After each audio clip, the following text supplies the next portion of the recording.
Welcome survivors, burnout community, and those just interested. It's Kelly Bubolz, owner, trainer, and burnout prevention mentor at KB Training Connections. Burnout is not taboo. It's our reality in this fast-paced society. But we are not going to let it drive the narrative to our stories. We're going to do something about it. So let's dig in.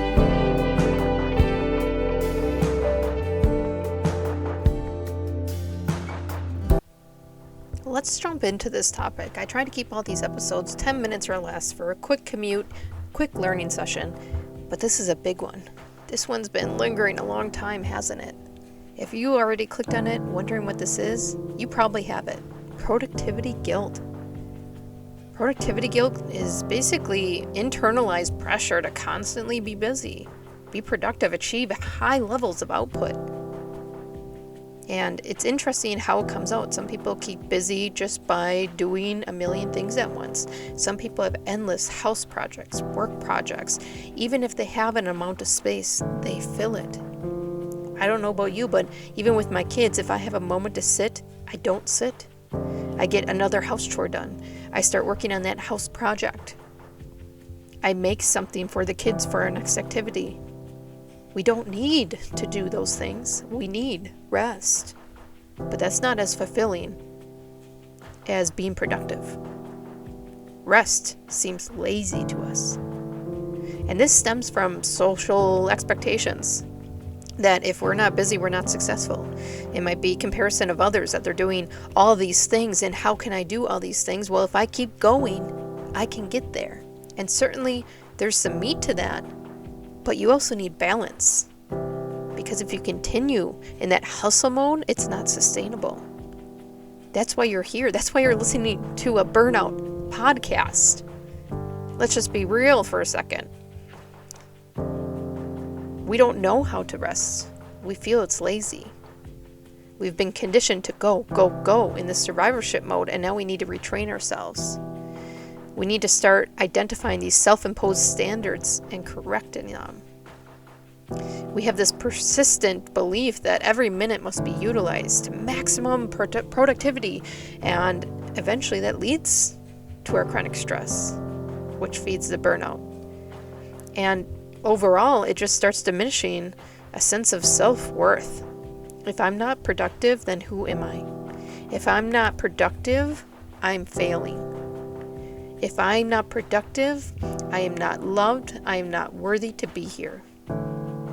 Ironically, this pursuit of productivity and busybody, it will actually start affecting your effectiveness. If you want to be 110% all the time, that extra 10% that you're giving all the time is going to slowly start eating away from you. And if you're trying to do all the things all the time, you're not doing it 100%. Eventually your energy will drain. Eventually your creativity and attention span will drain. And you actually be doing less than before. We often fall into this trap of equating busyness with productivity and neglecting the importance of rest and self-care and reflection. And this productivity guilt can trick us into believing that we're doing something, that we aren't failing. Yet, true productivity encompasses efficient work and mindful rest and a healthy work-life balance. So let's talk a little bit about what happens in this productivity guilt, because we're go, go, go, and we feel like that's the successful part of our life. This is what's actually happening in our well-being when we do that. And I'm speaking from someone who is still trying to figure out the balance around here. I can't sit, I can't rest, I feel like it's lazy and I'm unworthy. At that point in time, like I wasted an hour. I wasted an afternoon. I can't remember the last time I allowed myself to nap, because I think that's a waste of time. And that's further than the truth. I need to rest. I need to nap. I've been in survivorship mode for 7 years, and I haven't given myself that grace, that space to rest, because I'm still dealing with this productivity guilt. But this is what's happening because I can't get through this threshold. The emotional impact is this constant feeling of guilt. And it can lead, it hasn't as much with me, but definitely some people in my workshop that I see, it's leading to anxiety and depression and this decreased sense of self-esteem. It's creating an internal pressure to meet these unrealistic expectations. And it leaves little room for self-compassion and enjoying the present moment, just being. Now, let me take that into my world here. I can be with my kids practicing baseball outside. And the moment that they start throwing the ball to each other, I go and do something else. I go pick some weeds. I go clean up the sandbox. I go start gardening. I go clean up toys. What about just being? Just being in the moment, watching them play catch. Remember previous episodes where we talk about mirror image work, mirror image questions? And we're challenging ourselves to be more positive, asking those questions in the mirror, really challenging our self-worth, our subconscious, all that mindset work. All that great work that you're doing, those mirror image questions, the smiling in the mirror, the giving the high five in the mirror, it's going to get overshadowed by productivity guilt. Because when you leave that mirror, if you're not doing something, all that guilt is going to start decreasing that self-esteem. So the emotional impact is huge. And then, of course, burnout and exhaustion. This ever-ending cycle of overworking is going to have to be compensated somehow. And so it's going to start draining our mental and physical energy. And this is going to start decreasing your productivity, your creativity, and overall well-being. You want to think why you have brain fog throughout the workday? It has no more space. You've stolen that time. Yesterday, the day before, the month before. Now, it's crucial to probably understand some misconceptions around productivity, and that's what's kind of helped me start working through this. Let's talk about quality over quantity. Productivity should not solely be measured on the number of tasks completed in a day. Instead, focus on the quality of the work and the impact it has on your goals. I love the Palermo effect. It's a time management tool in which you kind of work in intervals and give yourself small breaks in between. And it's focused work, so you don't have email open, you don't have your phone on, or it's on silent, out of sight, out of mind. You try to limit distractions, and for 25 minutes, you just hit it. You just hit a task as hard as you can, super focused, and then a timer goes off on your phone. There's even great apps out there. There's Palermo timers on the internet. You can just bring up the page and then hit start, and in 25 minutes, it will ding for you. And you're just hyper-focused to start getting things off your to-do list. And then when it dings, you take 5 minutes. 5 minutes away from screens. 5 minutes to go get a drink of water, get a snack, walk around, reset. And then you do another 25 minutes. So say you do that just in a half a day.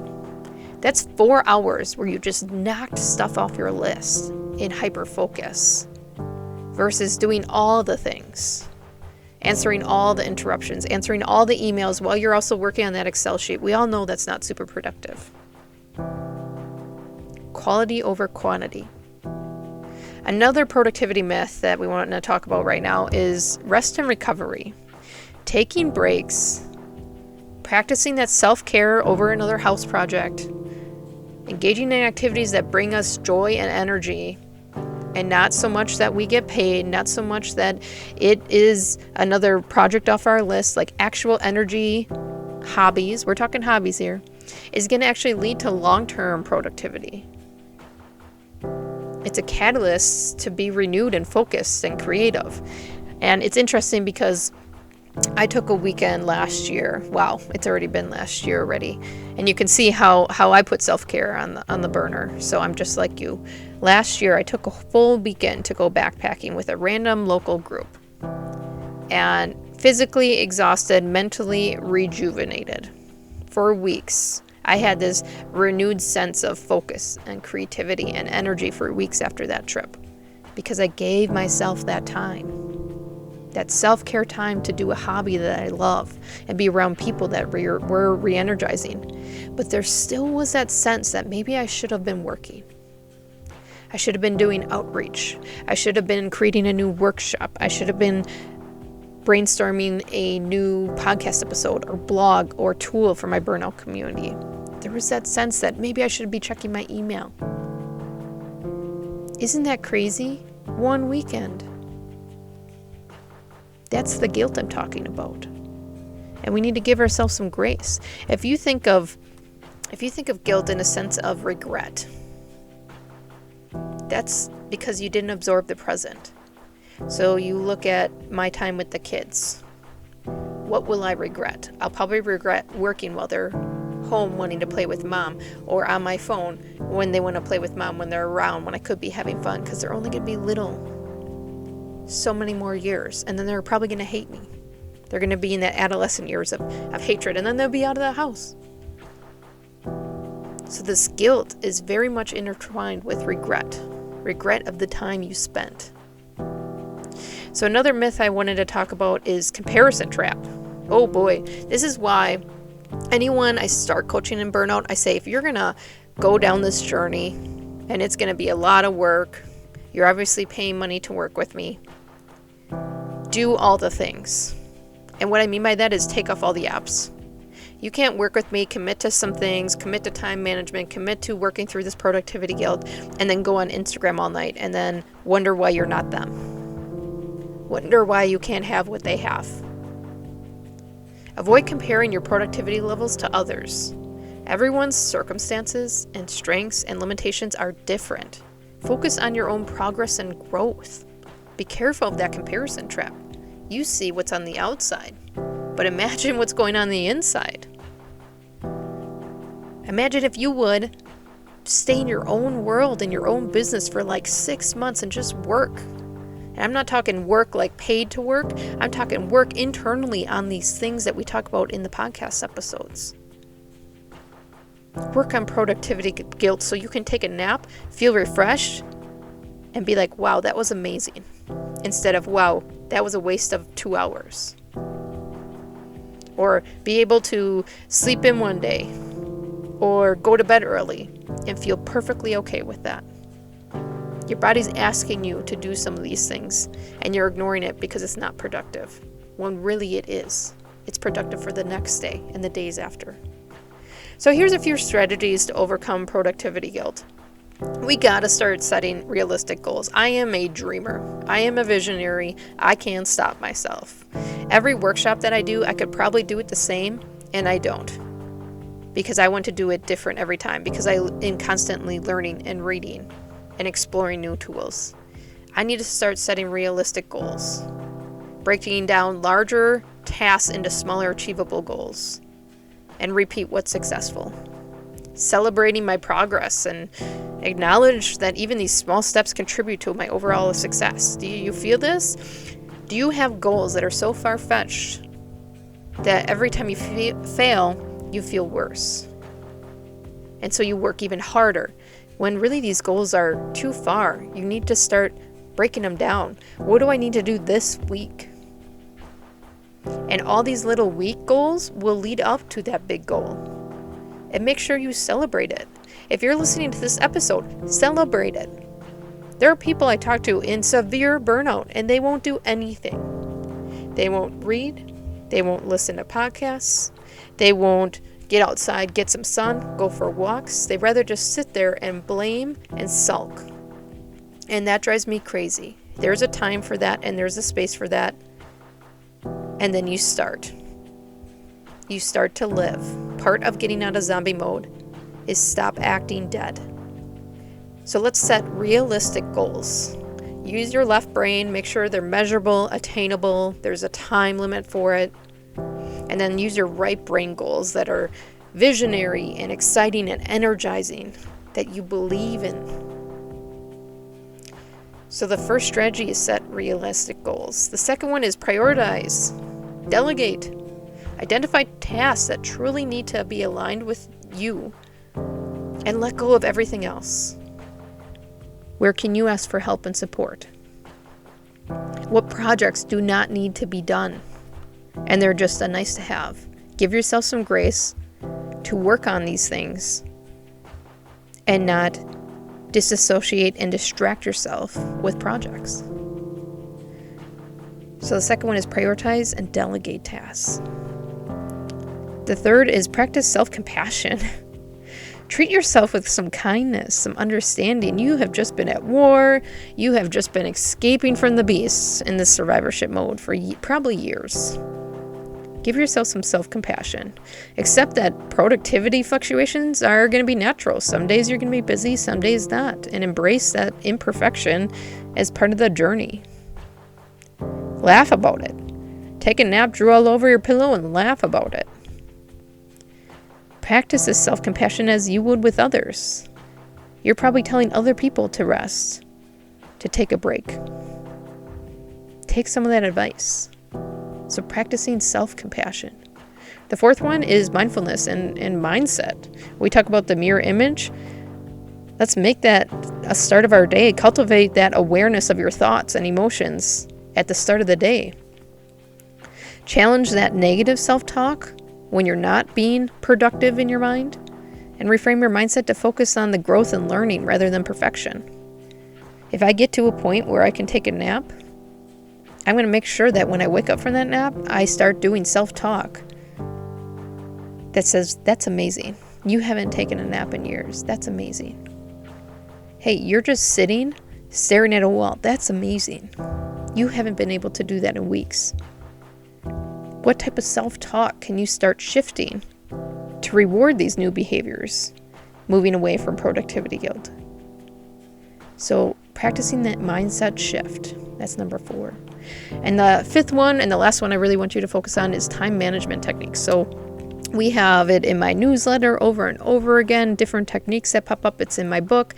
But exploring effective time management strategies such as the Pomodoro technique is going to help you block that time and get that feeling of productivity without being slammed all day long.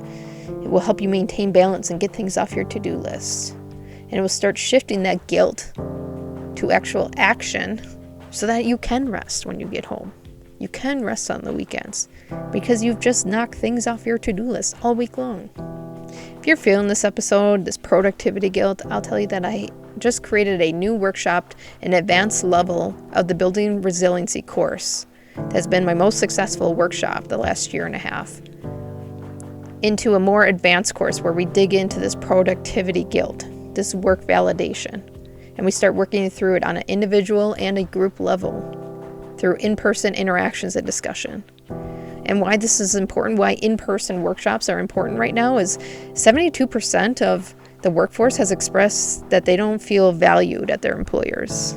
And 65% of the workforce do not feel a sense of belonging to their employers. 42% does not feel they're cared for by their employers. And training is a great way to prove to your employees that you're invested with them in their growth, in their development. So in this advanced level Building Resiliency workshop, we're going to be kind of digging into the deep stuff. And that's why I kind of consider it a secondary workshop after we've already worked together. And we're going to be going through that work validation, productivity guilt, stress addictions, deflection and blame, loss of identity in the workplace, our lack of accountability with ourselves and each other, and then unhealthy boundaries, and starting to flip the script on some of those, working through them as a group. If you're interested in learning more, head out to my website in the show notes and click on the speaker series. I know you're not lazy. Most people in burnout are high performers, those serving others before themselves. Don't discount this step today, the step in which you focused on your self-growth. Piecing together the puzzle is half the journey. Rediscovering energy through new actions and habits is the other. Do not underestimate the strength in your actions and the beast to do hard things that lies within you. Check out more burnout resources on my website to move from zombie mode back to liveliness. See you soon.